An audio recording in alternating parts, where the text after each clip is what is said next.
My greedy daughter-in-law stole my 10-year-old granddaughter's priceless antique cello and sold it for $90,000 just to buy herself a shiny new car.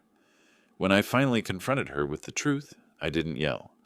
I simply smiled and said, "Actually, that cello—" She turned pale as a ghost and screamed in terror. Before continuing, subscribe to the channel and write in the comments what time it is in your region right now. My name is Burl Waters. I'm 68 years old, living in a house I bought 30 years ago in Pacific Palisades, Los Angeles. Spent 4 decades as a certified public accountant before retiring, auditing everything from small businesses to private art collections. Numbers don't lie, people do. That's what I learned. I thought family was different. I thought blood meant something. I was spectacularly wrong. My 10-year-old granddaughter Emmeline lives with me. Has been for the past 2 years, ever since my son Kevin and his wife divorced. Well, technically they're still married, but you wouldn't know it from how they treat each other. The girl's a talented cellist. Practices 3 hours a day in the music room I converted from my old office.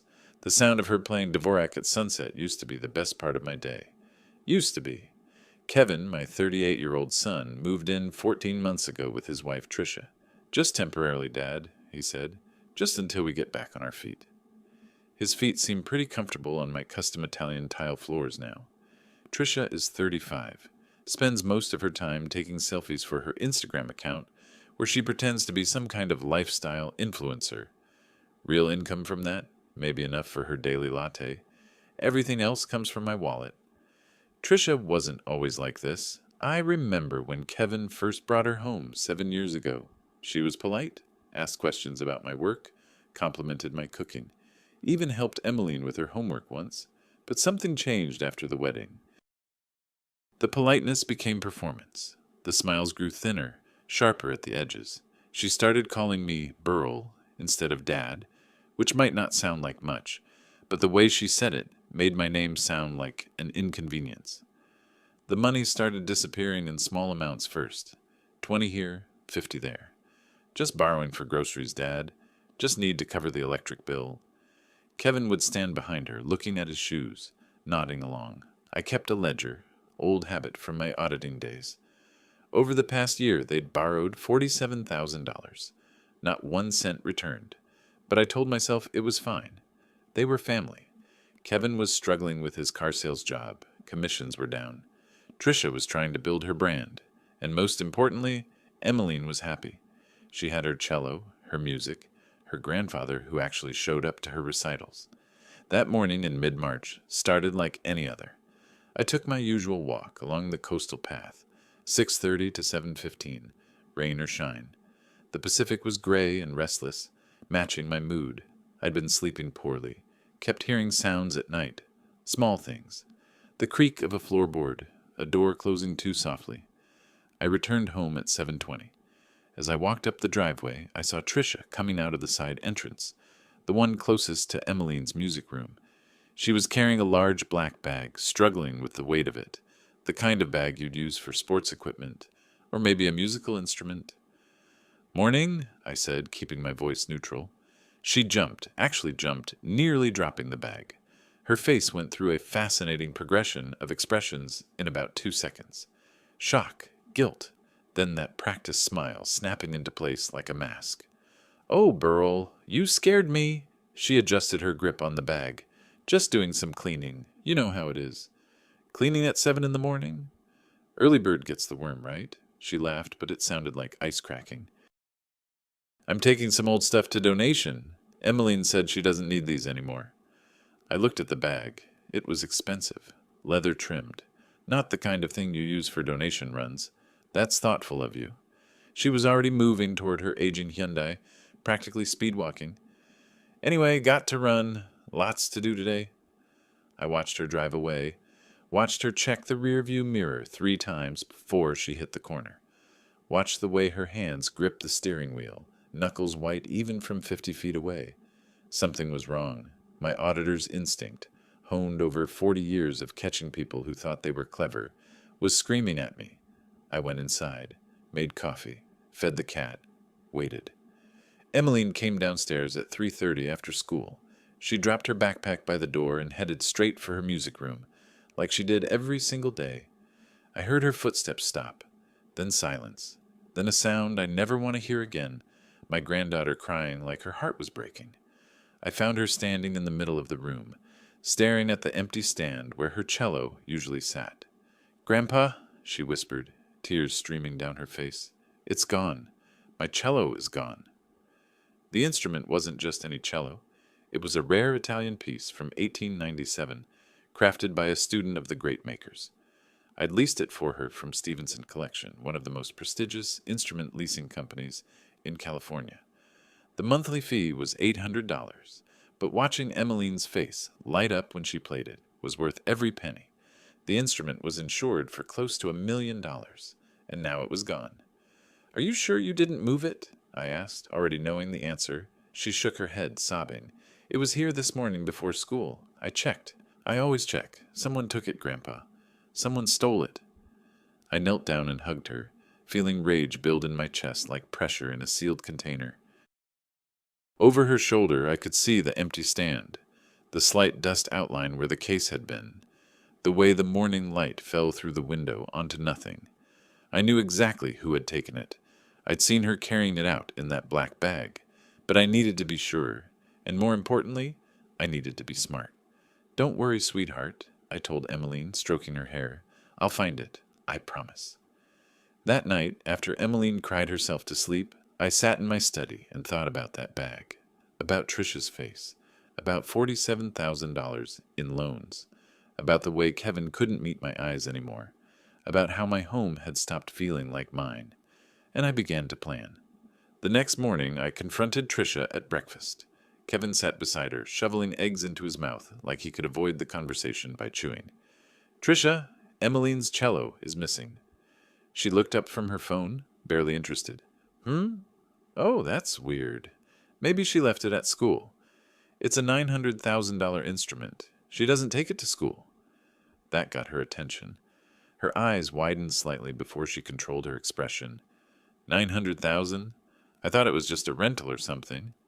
"It is a rental, a very expensive one, from a company that takes theft extremely seriously." I watched her face carefully, using every skill I'd developed reading people across boardroom tables. "You wouldn't happen to know anything about it, would you?" "Are you accusing me?" Her voice rose, indignant. "I can't believe this. I try to help clean up around here, and now I'm a thief?" Kevin finally spoke up. "Dad, that's out of line. Trisha wouldn't steal anything. I could have called them out right there. Could have told them I saw her. But my years of auditing taught me something crucial. When someone's running a scheme, you don't tip them off. You gather evidence. You build an airtight case. You wait." "You're right," I said, backing down. "I'm sorry. I'm just worried about Emmeline." Trisha's shoulders relaxed. She'd won, she thought. The cello probably just got moved somewhere. It'll turn up. I nodded and left the kitchen. But as I passed behind her chair, I noticed something. Fresh scratches on her forearms, the kind you get from carrying something heavy with rough edges. Dirt under her fingernails, despite the manicure she'd gotten 3 days ago. The slight tremor in her hands as she picked up her coffee cup. I went to my bedroom and pulled up the security camera footage on my laptop. I'd installed the system 6 months ago, after noticing small valuables going missing. A silver picture frame, my wife's jewelry box. Nothing big enough to cause a scene over, but enough to make me suspicious. I scrolled back to yesterday morning. There. At 6:47, while I was on my walk, Trisha emerged from Emmeline's music room. She was carrying that black bag, and this time I could see the shape inside it. Long, curved, unmistakable. She loaded it into her car, looked around nervously, then drove off. I sat back and stared at the screen. My daughter-in-law had stolen my granddaughter's cello. The rage that filled me was cold and precise, like ice forming in a glass. But I didn't call the police, not yet. I thought back to when Kevin was Emmeline's age. We'd gone fishing together every Sunday, just the two of us. He'd tell me about school, about his dreams of becoming a pilot. I remembered teaching him to ride a bike in front of this house, running behind him with my hands out, ready to catch him if he fell. I remembered his graduation, how proud I was, his wedding day, walking him down the aisle because his mother had passed 3 years before. When had it changed? When had my son become someone who stood by while his wife robbed his own daughter? I knew when. It was about 3 years into his marriage. Tricia had started pushing him to ask me for money. Small amounts at first, always with a good reason. Car repairs, medical bills. Then the amounts grew. The reasons became flimsier. And Kevin, who'd once had such clear eyes and a straight spine, started to curve under her pressure. I remembered a specific moment last Christmas. Emmeline had performed at her school's winter concert, a beautiful rendition of Bach's Cello Suite. Afterward, she'd run up to her parents, excited, wanting to share her triumph. Tricia had been on her phone, scrolling through Instagram. Kevin had patted Emmeline's head absently and said, "That's great, honey," without looking up from his own phone. The light in my granddaughter's eyes had dimmed. She'd come to sit beside me instead, and I'd held her hand and told her how magnificent she'd been. That's when I knew. My son was lost, but Emmeline could still be saved. I made 3 phone calls that day. The first was to Harold Stevenson, owner of Stevenson Collection. We'd known each other for years, often crossing paths at estate auctions and instrument shows. He was a careful man, meticulous about his inventory. "Harold, we have a problem." The second call was to Rebecca Delaney, a family law attorney I'd worked with during my auditing days, sharp as a scalpel, with a reputation for winning difficult cases. "Rebecca, I need your advice on something sensitive." The third call I made that night, after everyone was asleep. A private investigator named Donald Graham, former LAPD detective, who'd gone private after 20 years on the force. I'd hired him once before to track down some corporate fraud. He was expensive, but he was thorough. "Donald, I need someone followed." Over the next 4 days, I went about my normal routine. Walked, cooked breakfast, pretended nothing was wrong. Watched Tricia and Kevin move through my house like they owned it, eating my food, using my electricity, sleeping in my beds, and I waited. Donald called on the 4th evening. "Mr. Waters, I have your information." We met at a coffee shop downtown, neutral territory. He slid a manila folder across the table. Inside were photographs, transaction records, and a detailed timeline. Tricia had sold the cello to a private collector named Marcus Chen for $90,000 cash. The sale had gone through a middleman named Roy Kimball, who specialized in discreet transactions for people looking to move valuable items quickly without too many questions. $90,000 for an instrument worth nearly $1 million. "She got robbed," I said, almost wanting to laugh. "Kimball's known for this," Donald explained. "Finds desperate sellers, offers fast cash, takes a massive cut. Your daughter-in-law probably thought she was being smart, selling without paperwork. Instead, she got played." I studied the photo of Marcus Chen. He was a legitimate collector, owned several rare instruments. He'd bought the cello legally as far as he knew. He had receipts, he had a bill of sale, and he had Emmeline's cello. "Is there anything else?" I asked. Donald hesitated. "Your son knew. There's a text conversation between him and Tricia. He tried to talk her out of it, but not very hard. He needed the money for something. Gambling debts, looks like." Gambling. Of course, another thing Kevin had hidden from me. I paid Donald his fee, thanked him, and walked back to my car. The sun was setting over Los Angeles, painting the sky in shades of orange and red, beautiful and brutal, like everything else in this city. When I got home, Emmeline was in the living room, trying to play on the school's old cello they'd loaned her. It was a cheap instrument, poorly maintained. She struggled through a simple exercise, and I could see the frustration on her face. She was used to an instrument that sang. This one wheezed. Tricia walked past without acknowledging her. Kevin followed, both of them laughing about something on his phone. That's when I made my decision. I wasn't going to just get the cello back. I was going to make sure they understood exactly what they'd done. Make sure they felt every consequence of their greed. I was going to be methodical, precise, patient. After all, I'd spent 40 years as an auditor. I knew how to find every hidden mistake, every covered-up theft, every lie buried in the paperwork, and I knew exactly how to make people pay for them. The plan began forming in my mind, piece by piece, like solving a complex financial puzzle. I wouldn't just win. I would ensure they had no moves left to make. But first, I needed to let them think they'd gotten away with it. I smiled to myself as I walked upstairs to my study. Trisha and Kevin had no idea what was coming, and that was exactly how I wanted it. A week passed. 7 days of watching Trisha preen around my house like she'd won the lottery. 7 days of Kevin avoiding my eyes. 7 days of Emmeline struggling with that terrible school cello. I watched them differently now, through the lens of an auditor examining a fraudulent company. Every detail mattered. Trisha's shopping bags multiplied. Designer clothes from Rodeo Drive. New shoes stacked by the guest room door. She'd check her phone constantly, scrolling through Instagram, smiling at comments from people who thought her life was glamorous. The irony was delicious. She was building a facade on the back of a stolen instrument. "Another package?" I asked one morning. "Just some things I needed, Burl." That practiced smile. "Have to look good for my followers." "Of course. Image is everything." She missed the edge in my voice. Liars get comfortable. They stopped listening for the trap. Kevin was easier to read. Weight gain from stress eating. Dark circles under his eyes. Good. Guilt eats at you from the inside, especially when you're not built for it. My son had been raised with values. Watching him pretend those values didn't exist was like watching someone drown in shallow water. That evening I found him in the garage, staring at his phone. "Everything okay?" He jumped. "Yeah, fine. Work stuff." "How's work?" "Good, great, actually." He couldn't hold my gaze. "Commission check coming next week." I'd called his manager 2 days ago. There was no commission check. Kevin had barely made any sales in 3 months.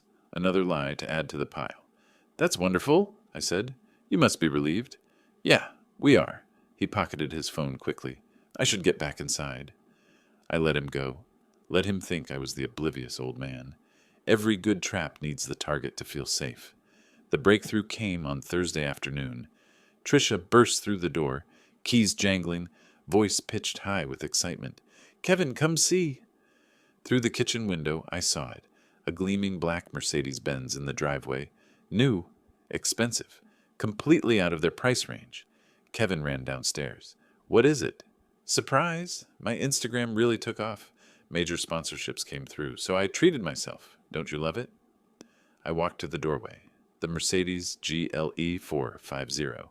Starting price around $89,500.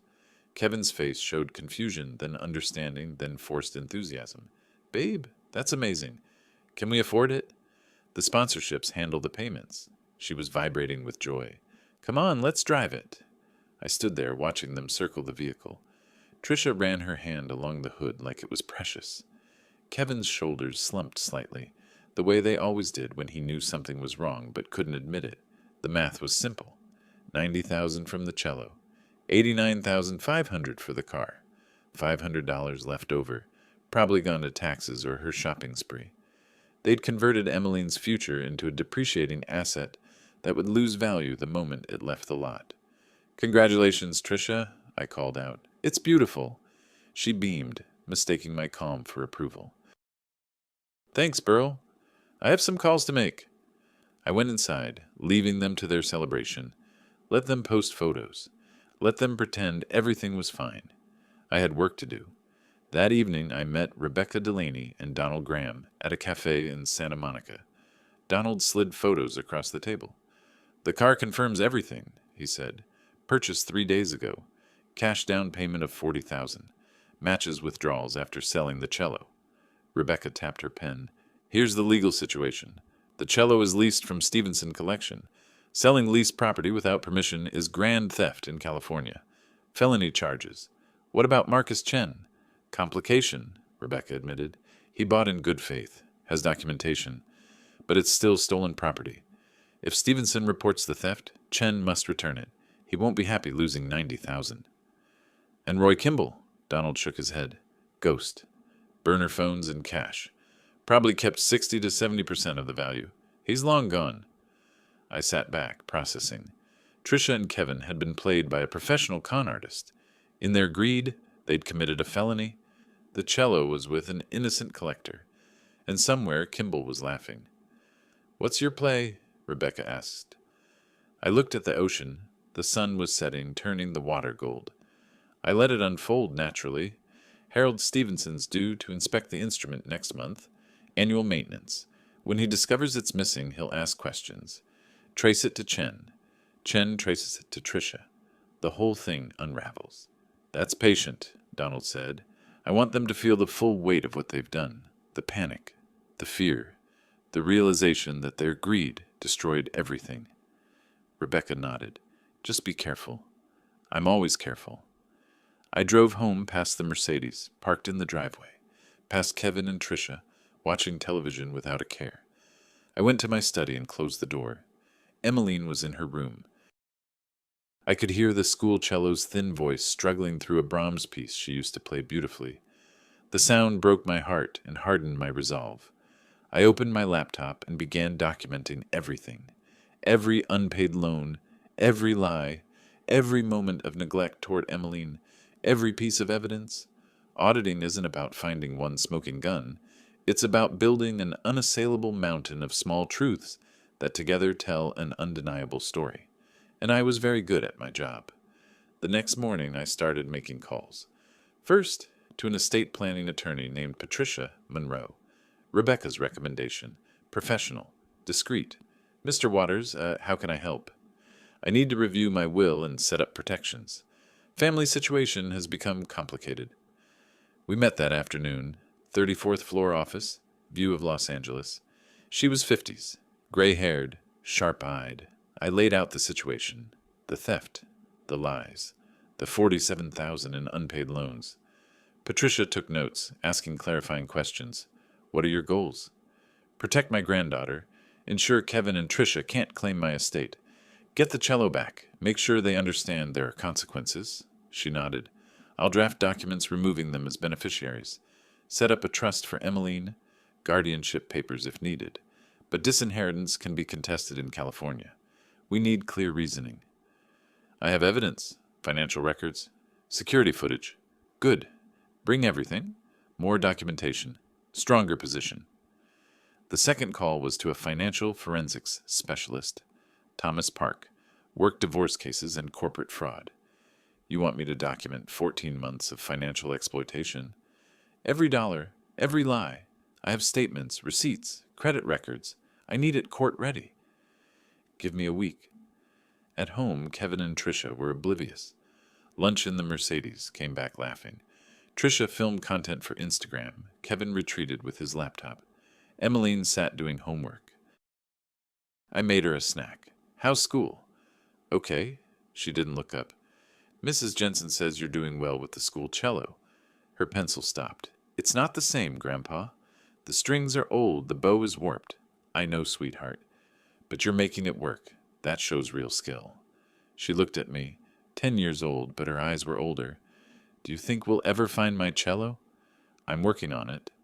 Mom said it probably got stolen by someone who broke into the house.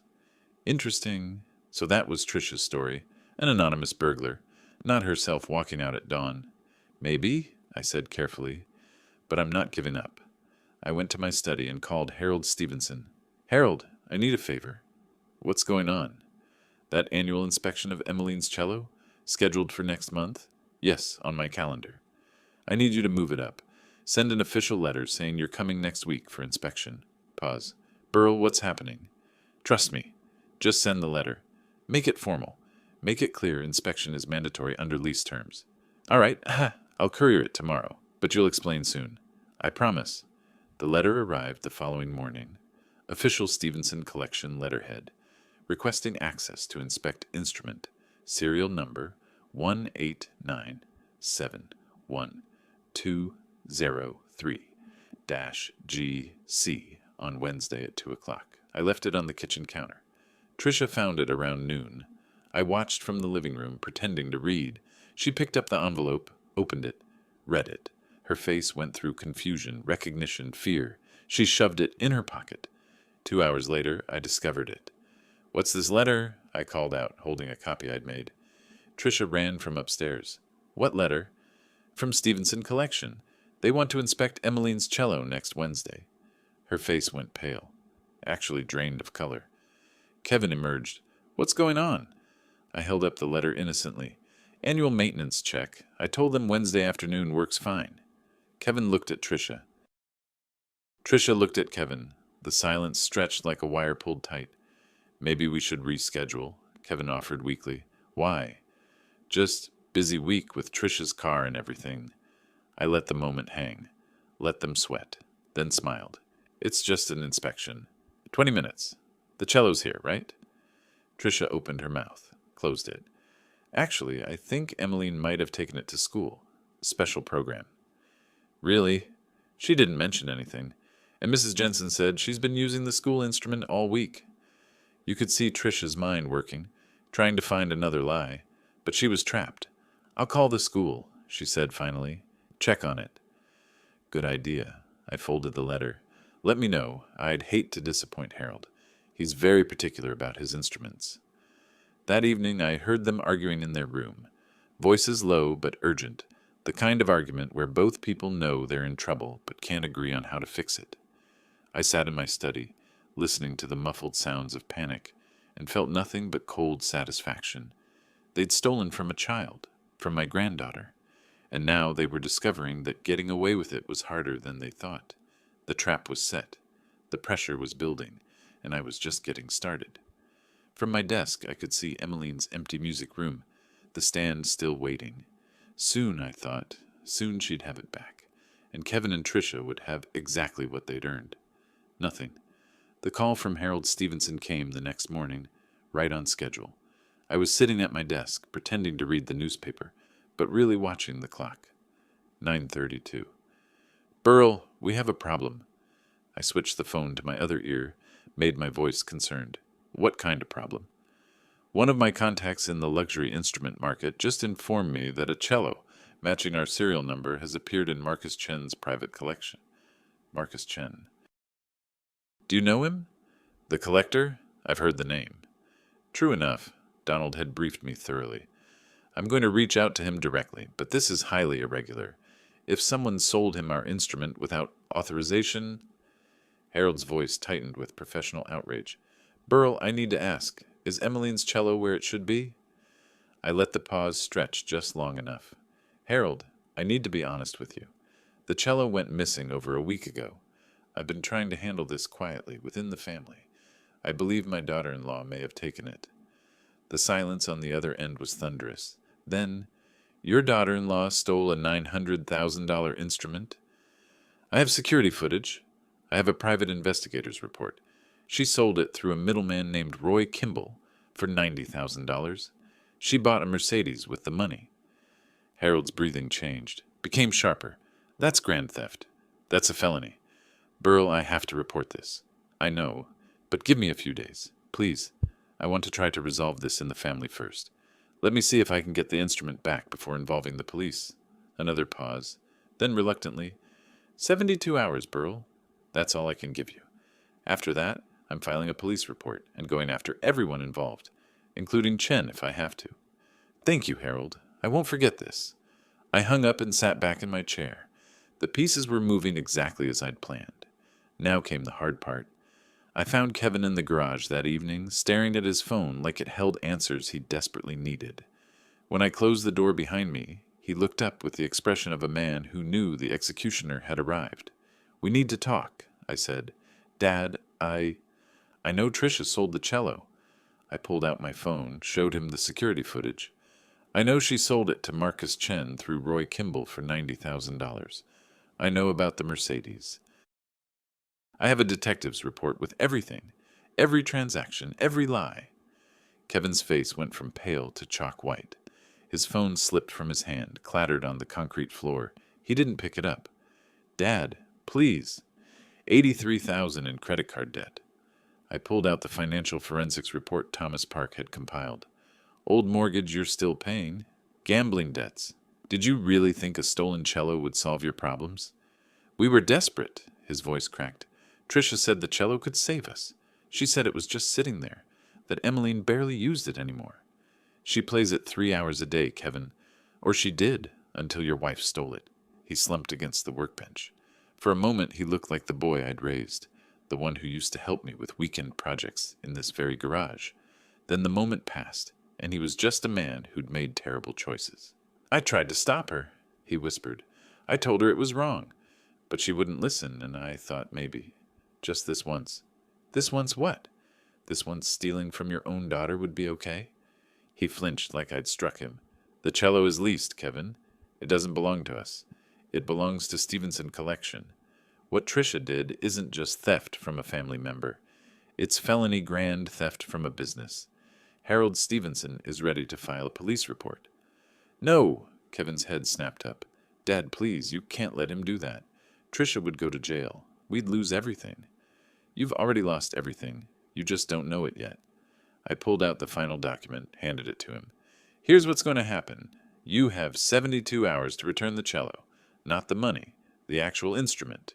If you fail, Harold files a police report, and you both face criminal charges. Kevin stared at the paper like it was written in a foreign language.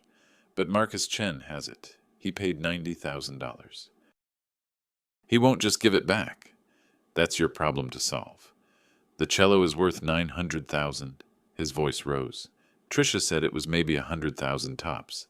The middleman lied. Roy Kimball took you for $800,000 and disappeared. You got robbed while committing robbery. There's probably a lesson in that somewhere. I walked to the door, then turned back. Kevin looked broken, slumped against the workbench with the paper trembling in his hands. 72 hours, I repeated, starting now. I left him there in the garage, surrounded by my tools and his mistakes. Through the window, I could see Tricia in the kitchen, scrolling through her phone, completely unaware that her world was about to collapse. 3 days. That's all they had to figure out that some problems can't be solved with lies and stolen property. The clock was ticking. I didn't have to wait long to see the panic set in. The next morning, I woke to raised voices coming from the guest bedroom. Tricia and Kevin, their argument carrying through the walls like a broadcast of their desperation. What do you mean we have to return it? It's sold. We can't just... Dad knows everything. He has video, a detective's report, everything. So what? It's his word against ours. It's evidence, Tricia. Actual evidence. And Harold Stevenson is ready to call the police. A crash. Something breaking. Then Tricia's voice again, higher now, tinged with hysteria. Then we'll get it back. We'll go to Chen. We'll explain... Explain what? That we sold him stolen property? I poured my coffee slowly, savoring every word of their panic. This was better than I'd imagined. They left the house an hour later, speeding off in the Mercedes without breakfast. I knew where they were going. Donald had given me Marcus Chen's address. Beverly Hills, naturally. A man who collects $900,000 cellos doesn't live in the valley. I spent the morning with Emmeline, helping her with homework, listening to her practice on that terrible school cello. She deserved better. She'd have better soon. Kevin and Tricia returned just after lunch. I was in the living room when they walked in, and the change in them was remarkable. Tricia's makeup was smeared, like she'd been crying. Kevin's shirt was wrinkled, his face gray with stress. How did it go? I asked mildly. Tricia whirled on me. You knew it was worth that much, and you let you steal it? I set down my book. Yes, Tricia, I'm the villain here. Chen won't give it back. Kevin's voice was raw. He wants his $90,000 plus $15,000 for his trouble. He says if we don't pay, he's suing us for fraud. And Roy Kimball? I already knew the answer. Gone. Phone disconnected. The address he gave was fake. Tricia's hands shook as she pulled out her phone, showed me the error messages. He scammed us. He took $800,000 and vanished. The irony was exquisite. They'd tried to scam me and gotten scammed themselves. I should have felt sorry for them. Instead, I felt nothing but cold satisfaction. I tried to return the car, Tricia continued, her voice breaking. The dealer said they'd take it back for $77,500. We'd lose $12,000 just like that. Depreciation, I said. The moment you drove it off the lot, it lost value. That's how cars work. We don't have $105,000. Tricia was shouting now, mascara running down her face. We don't have anything. Our credit cards are maxed out. We're behind on the old mortgage. We have nothing. Kevin sank onto the couch, his head in his hands. Dad, please. There has to be another way. I looked at my son, this man I'd raised who'd once had so much potential. When had he become this? When had he learned to steal from children and beg for mercy in the same breath? "You have 48 hours left," I said quietly. "I suggest you figure something out." I walked upstairs to my study and closed the door. From the living room, I could hear Trisha's voice, rising into a shriek, Kevin's attempts to calm her, then her voice again, screaming about weakness and failure, and how this was all his fault for being too spineless to stand up to me. My phone rang. Harold Stevenson. "Burl, I spoke with Marcus Chen.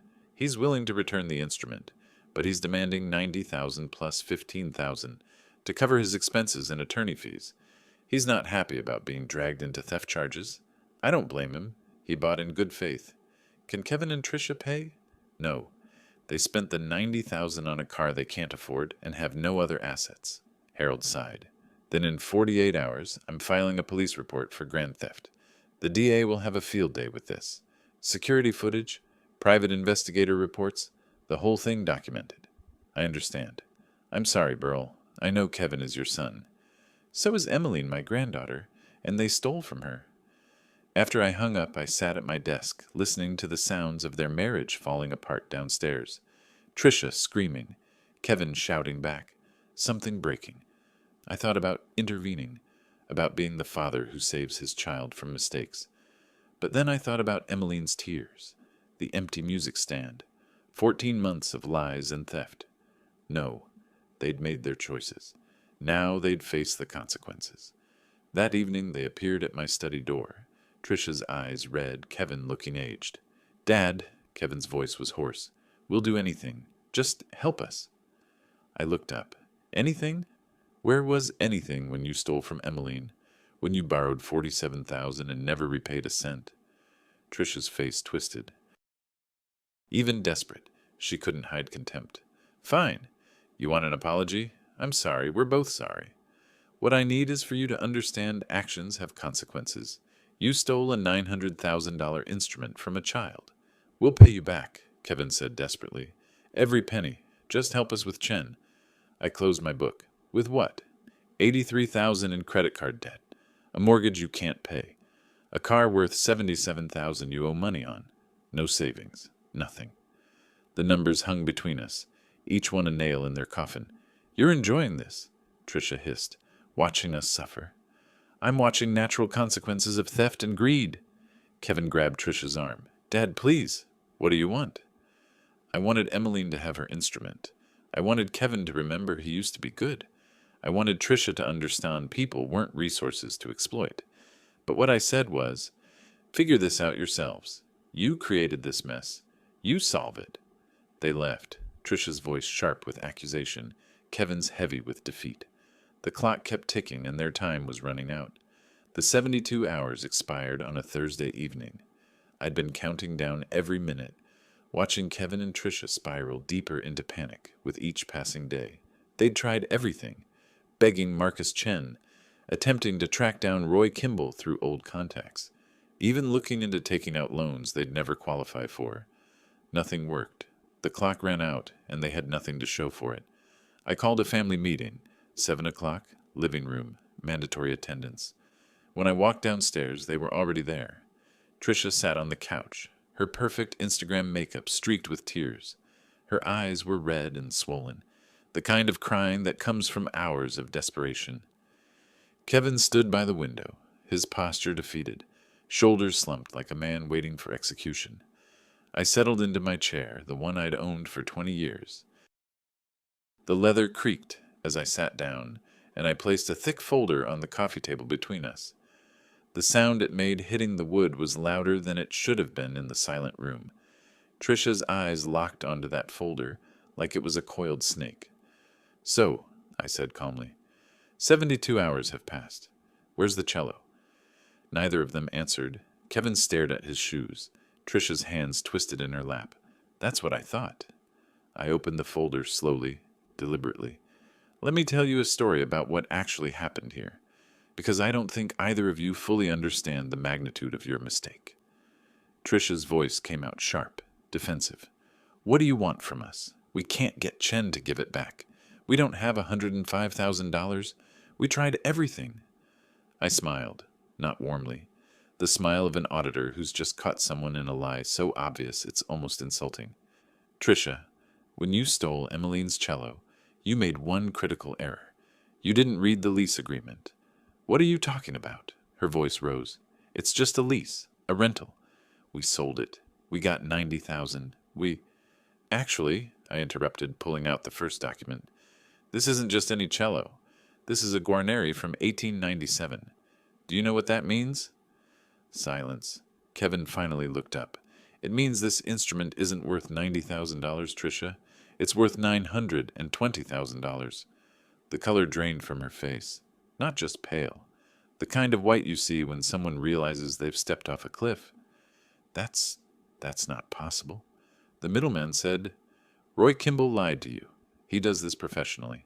Finds desperate, greedy people willing to sell valuable items without proper documentation, offers them a fraction of the value, and disappears. You got conned while committing a felony. There's poetry in that, don't you think? Kevin's voice was barely a whisper. 920,000? Plus, I continued, pulling out another document, according to the lease agreement with Stevenson Collection, any unauthorized sale of their instruments carries specific penalties. Full restitution of value, plus punitive damages equal to 2 times the assessed worth.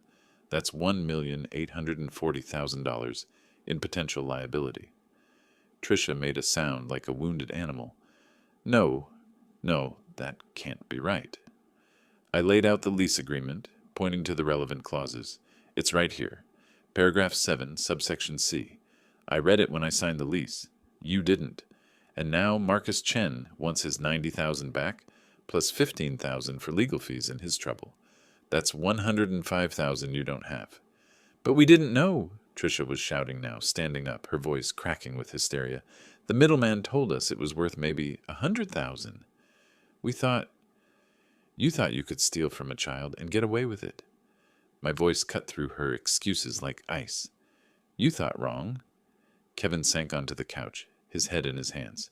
Dad, please, there has to be something. Anything. We're your family. Family. I tasted the word. Is that what you call someone who steals from their own 10-year-old daughter?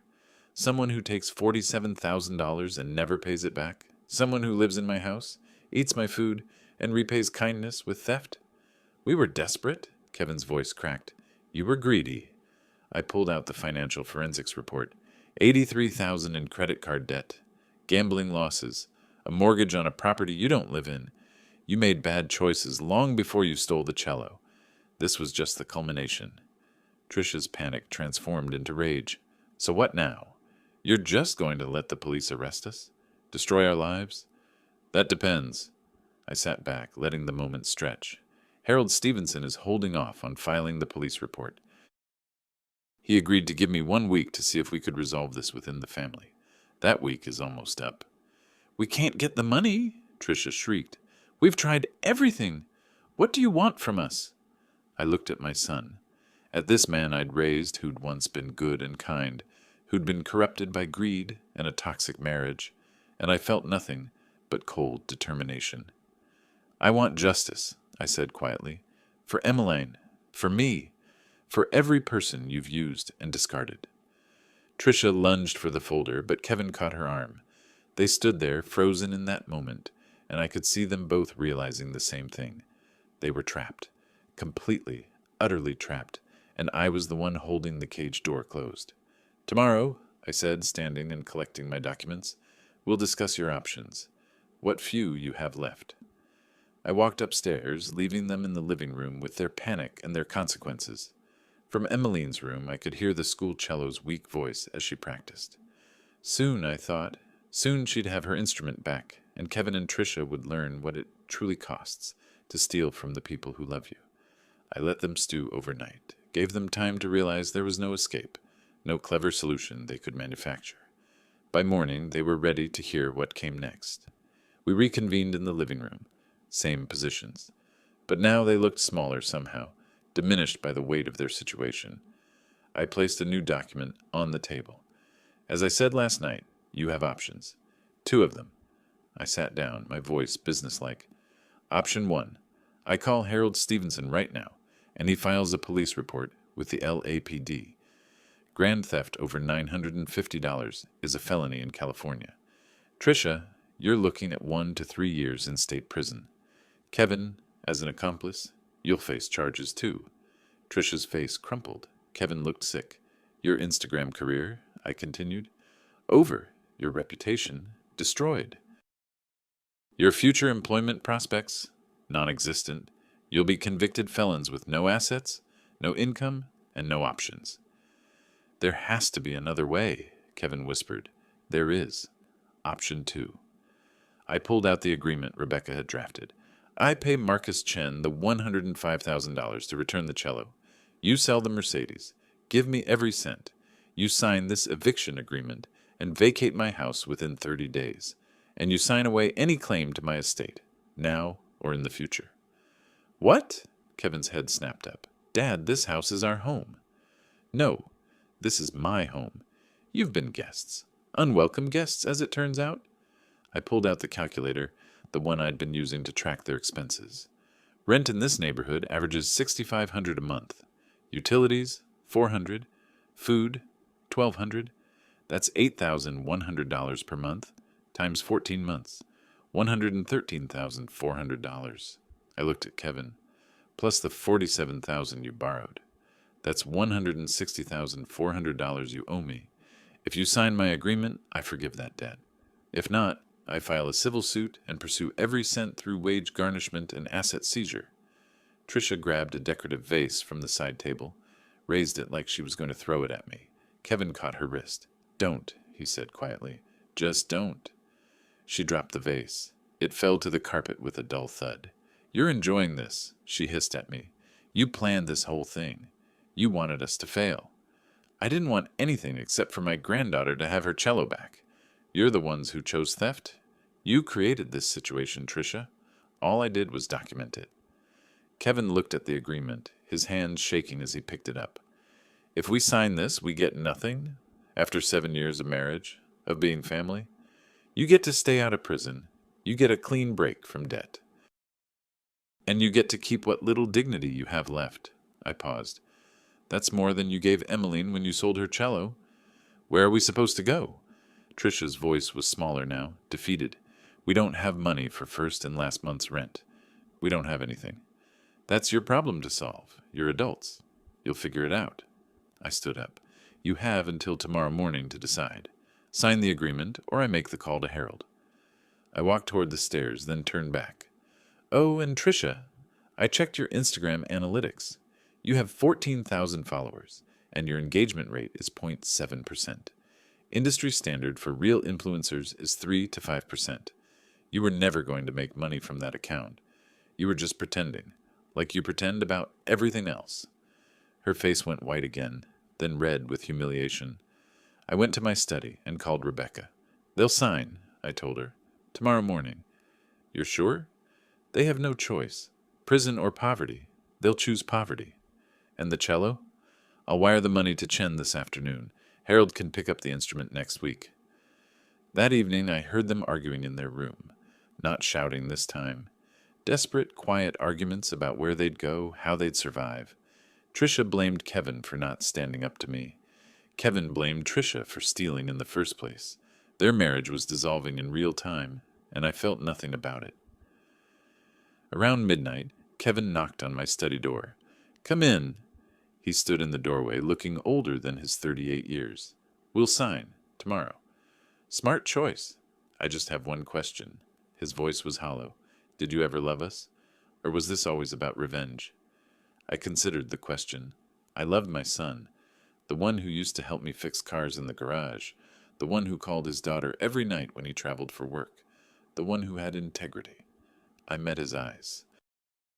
I don't know who you are anymore. Kevin flinched like I'd hit him. Trisha needed nothing. She wanted everything. There's a difference, and you were too weak to tell her no. He left without another word. The next morning, they signed every document Rebecca put in front of them. Eviction agreement, waiver of estate claims, Mercedes sale authorization, all of it. Rebecca notarized everything, made copies, filed them with the appropriate offices. Congratulations, she said to me afterward. You just took your house back. No, I corrected her. I just protected what was always mine. Kevin and Tricia had 30 days. 30 days to pack up their lives, find somewhere to go, and face the consequences of their greed. And I had a cello to recover and a granddaughter to protect. The game was ending, and I'd won. The next 3 weeks moved with the efficiency of a well-executed audit. Everything I'd planned, every piece I'd put in place, fell into perfect sequence. First, the money. I wired $105,000 to Marcus Chen. He was gracious about it, understanding the situation wasn't my fault. Harold Stevenson personally retrieved the cello from Chen's Beverly Hills estate, inspected it thoroughly, and delivered it back to my house, wrapped in its original case. I'll never forget Emmeline's face when she saw it. She'd been practicing in her room when I called her down. The case sat on the music stand like it had never left. She stopped in the doorway, her mouth opening in disbelief. "Grandpa?" "It's home," I said simply. She ran to it, opened the case with trembling hands, and the tears came. But these were different tears. Relief. Joy. She lifted the bow, played a single note, and the sound filled the house like sunlight after a storm. Pure. Perfect. Right. "Thank you," she whispered, hugging me tight. "Thank you, thank you, thank you." I held my granddaughter and felt something I hadn't felt in months. Peace. Meanwhile, Kevin and Tricia's world continued its spectacular collapse. The Mercedes sold quickly. Luxury cars always do, even used ones. $77,500, just as the dealer promised. I took every cent. Partial compensation for 14 months of theft and lies. They found a studio apartment in Van Nuys, $2,100 a month for 400 square feet. One room serving as bedroom, living room, and kitchen. Shared bathroom down the hall. It was all they could afford with their credit destroyed and no savings. I watched them pack. Tricia moved through the house like a ghost, throwing clothes into garbage bags. No designer luggage anymore. No Instagram photos of her fabulous life. In fact, there was no Instagram at all. Donald Graham had done his work beautifully, a casual mention to a bartender who knew people in Tricia's social circle. "Did you hear about the woman who stole her daughter's cello to buy a Mercedes?" The rumor spread like wildfire through her community of influencers and wannabe celebrities. Her account went dark 3 days later, deleted, gone. Her followers, her likes, her carefully curated facade of success. All of it erased. I wondered how many sleepless nights she spent thinking about those lost connections, that demolished reputation. Kevin's downfall was quieter, but just as complete. His manager at the car dealership called him in for a meeting. There had been complaints, questions about his integrity, the legal issues with the stolen instrument. The dealership couldn't afford the liability. He was let go the same day. He found work at a call center in Burbank, $18 an hour, 40 hours a week. Before taxes, that came to $37,440 a year. Less than half what he'd been making. Barely enough to cover rent and food, let alone their crushing debt. I did the math, naturally. After taxes, maybe $28,000 take home. Rent ate $25,200. That left $2,800 for everything else. Food, utilities, transportation, minimum credit card payments on $83,000 in debt. The numbers didn't work. They'd be drowning for years. Their marriage didn't survive the move. I could hear them fighting as they packed. Tricia screaming that this was all Kevin's fault for being too weak to stop his father. Kevin shouting back that she was the thief, the liar, the one who destroyed everything. On moving day, they barely spoke to each other. 2 separate cars, 2 separate trips. They left my house the same way they'd lived in it, taking without giving, leaving nothing but damage behind. I watched from the window as Kevin's car pulled away for the last time. Emmeline stood beside me. "Are they ever coming back?" she asked quietly. "I don't think so, sweetheart."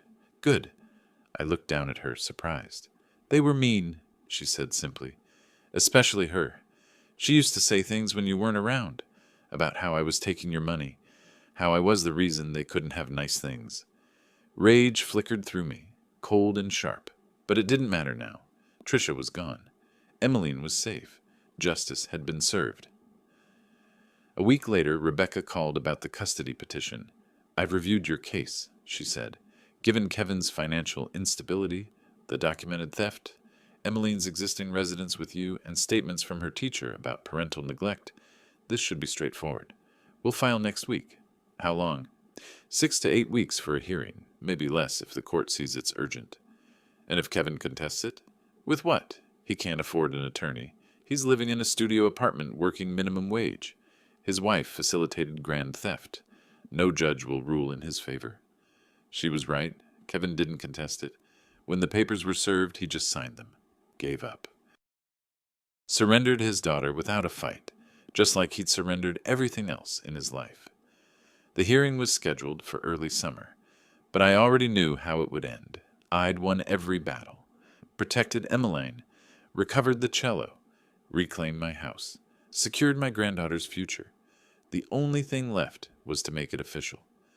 The custody hearing took place on a warm morning in early June.